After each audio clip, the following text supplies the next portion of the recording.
In the summer of 2025, the global economic landscape is once again dominated by the bold and controversial trade policies of U.S. President Donald Trump. His administration's aggressive tariff strategy, targeting nations like China, Russia, and the broader BRICS coalition, Brazil, Russia, India, China, South Africa, and newer members such as Egypt, Ethiopia, Indonesia, Iran, and the United Arab Emirates, has sent shockwaves through international markets. Headlines scream of trade wars, economic retaliation, and geopolitical maneuvering, but the question remains, what is the real plan behind Trump's tariff strategy? To answer this, we sat down with Dr. Elizabeth Harper, a renowned international trade economist and professor at Georgetown University, who has spent decades analyzing global trade policies and their impacts. Over a series of conversations, Harper unraveled the complexities of Trump's approach, offering insights into its motivations, potential outcomes, and the broader implications for the United States and the world. The genesis of Trump's tariff strategy. To understand Trump's tariff strategy, we must first rewind to his first term in office, 2017 to 2021, where his "America First" doctrine took root. Trump's views on trade have been consistent for decades, Harper explains, sipping coffee in her cluttered office, surrounded by stacks of economic journals. As far back as the 1980s, he was vocal about Japan and other nations, taking advantage of the U.S. through trade imbalances. His belief is that tariffs can level the playing field, protect American industries, and bring manufacturing jobs back home. This perspective carried into his first presidency, where Trump imposed tariffs on steel, 25%, and aluminum, 10%.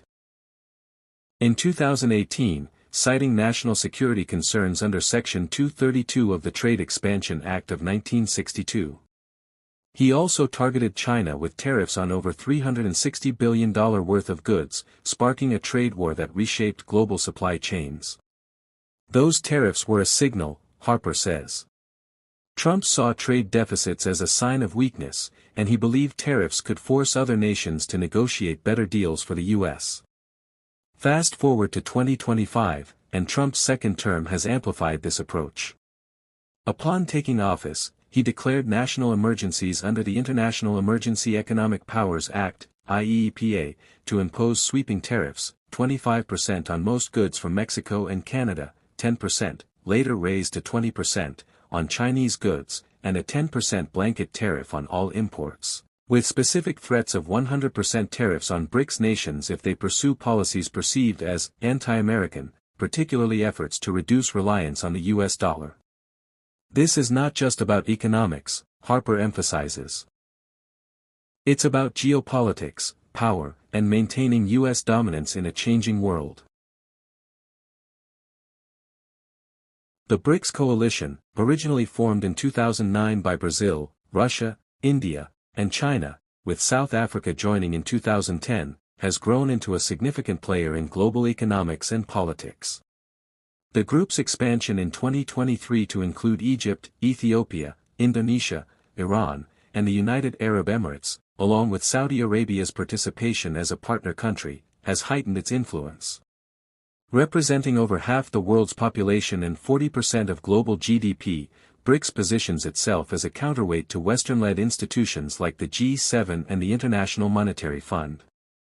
Trump's fixation on BRICS stems from their push for a multipolar world order, which challenges U.S. hegemony. The BRICS nations are united by a belief that the global system tilts too heavily toward the U.S. and its allies, Harper explains. They've established their own development bank, advocated for more influence in the UN Security Council, and explored alternatives to the US dollar in international trade. In 2023, Brazilian President Luiz Inácio Lula da Silva floated the idea of a common BRICS currency, a proposal that, while deemed impractical by many experts, sent alarm bells ringing in Washington. Trump's response has been unequivocal. In November 2024, as president-elect, he threatened 100% tariffs on BRICS nations if they pursued a currency to rival the dollar. "You leave the dollar, you're not doing business with the United States because we're going to put 100% tariff on your goods," he declared at a campaign rally. This rhetoric escalated in July 2025, when Trump announced an additional 10% tariff on any country aligning with BRICS anti-American policies, a vague term that Harper believes is deliberately ambiguous. By not defining anti-American, Trump keeps his options open, she says. It's a tool to pressure countries into compliance without committing to specific triggers. The China conundrum. China, as the dominant economic power within BRICS, is a central target of Trump's tariffs. The U.S.-China trade relationship has been fraught for years, with tensions over trade imbalances, intellectual property theft, and geopolitical rivalry. In his first term, Trump's tariffs on Chinese goods led to a partial trade deal in 2020, but the underlying issues persisted. In 2025, Trump has doubled down, raising tariffs on Chinese imports from 10% to 20% and threatening further increases if China continues to push for yuan-based trade within BRICS. China's role in BRICS is critical, Harper notes. Beijing is encouraging trade in local currencies and developing alternatives to the SWIFT payment system, which is dominated by the U.S. This isn't just about economics, it's about reducing U.S. financial leverage. The U.S. dollar accounts for roughly 58% of global foreign exchange reserves, according to the International Monetary Fund, and is used in most transactions for critical commodities like oil and gold. Any move to diminish its dominance is seen as a direct threat to U.S. power. However, Harper cautions that Trump's tariffs may not achieve the desired effect. China has shown resilience in the face of tariffs, she says.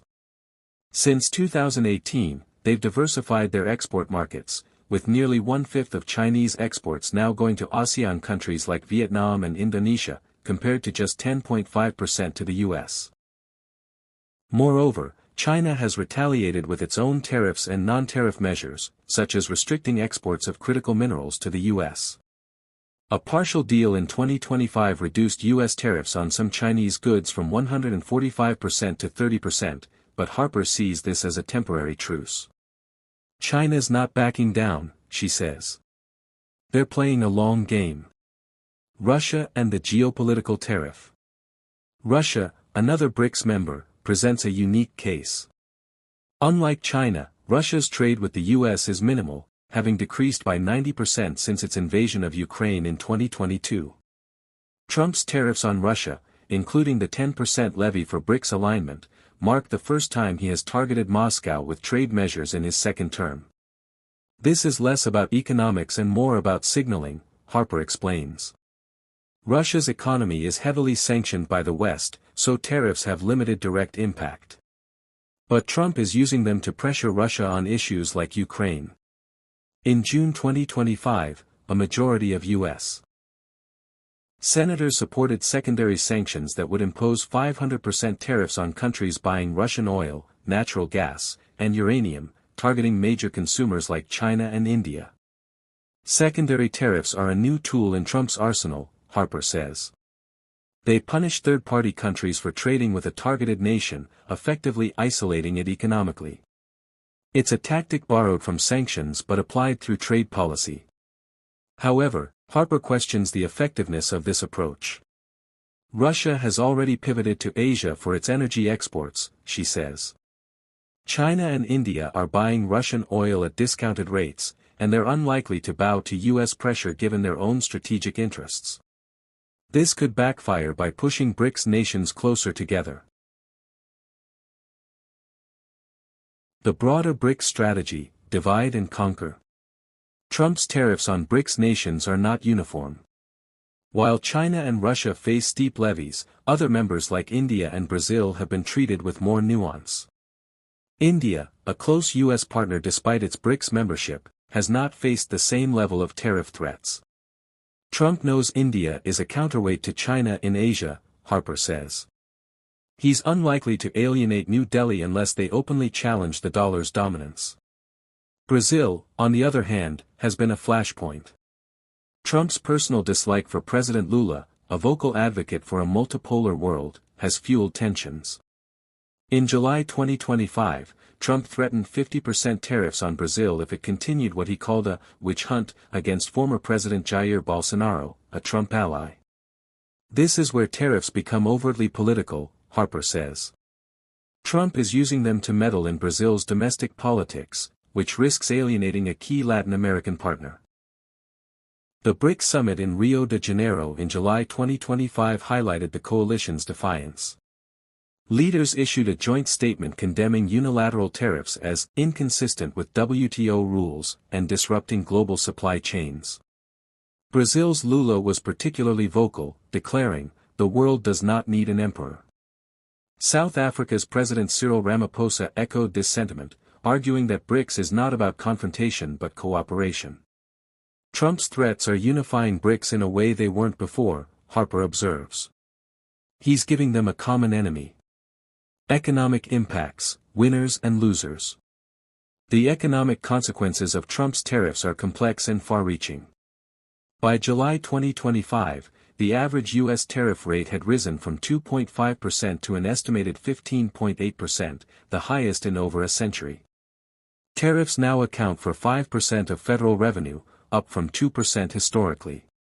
Trump sees tariffs as a revenue source and a bargaining chip, Harper says. But they come with costs. For American consumers, tariffs mean higher prices. Economists agree that tariffs are paid by importers, not exporters, Harper explains. When you slap a 20% tariff on Chinese goods, U.S. companies pass those costs on to consumers. Retailers like Walmart have already warned of price increases, particularly for electronics, clothing, and toys, which rely heavily on Chinese manufacturing.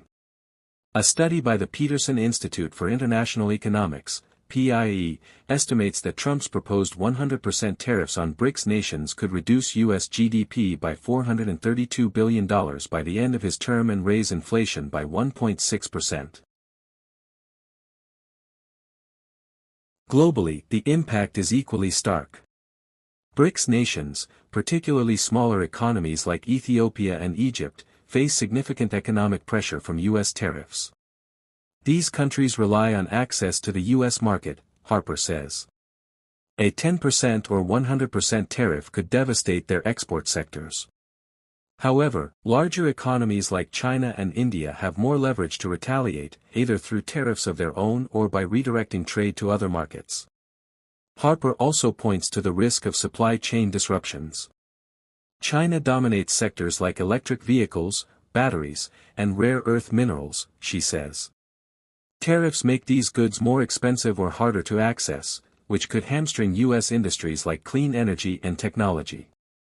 The International Chambers of Commerce has warned that shifting away from Chinese production is far more difficult in practice due to the lack of viable alternatives. The geopolitical gamble. Beyond economics, Trump's tariff strategy is a geopolitical gamble. He's betting that the threat of tariffs will force countries to align with U.S. interests, Harper says. But it's a high-stakes game. By targeting BRICS, Trump risks pushing neutral or friendly nations toward China and Russia. For example, his decision to exempt 5 West African nations, Gabon, Guinea-Bissau, Liberia, Mauritania, and Senegal, from tariffs in July 2025 suggests a strategic effort to counter Chinese influence in Africa. This shows Trump's tariffs aren't just about trade deficits, Harper says. They're about securing allies in a multipolar world.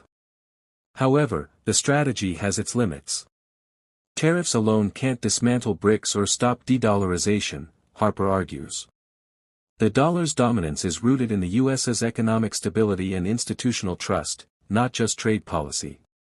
If Trump's tariffs cause economic pain at home, higher prices, inflation, job losses in import-dependent sectors, it could undermine the very power he's trying to protect. The expert's verdict. As our conversation draws to a close, Harper leans back in her chair, her expression a mix of fascination and concern. Trump's tariff strategy is bold, but it's also reckless, she says. He's playing a game of chicken with the global economy, betting that other nations will blink first. The problem is, countries like China and Russia have shown they're willing to endure pain to achieve their long-term goals. Harper believes Trump's plan has 3 core objectives: protect U.S. industries, maintain dollar dominance, and weaken BRICS as a geopolitical rival. He's partially succeeded in the first, she says, pointing to increased federal revenue and some growth in domestic manufacturing. But the second and third goals are harder. The dollarization is a slow process, but tariffs might accelerate it by alienating partners. And BRICS is more resilient than Trump might think. Looking ahead, Harper predicts a mixed outcome. If Trump secures more trade deals, like the ones with the UK and Vietnam, he could claim a victory, she says. But if he overplays his hand, he risks isolating the US and strengthening BRICS. The world is watching, and so far, it's not blinking. Conclusion: a strategy fraught with risk.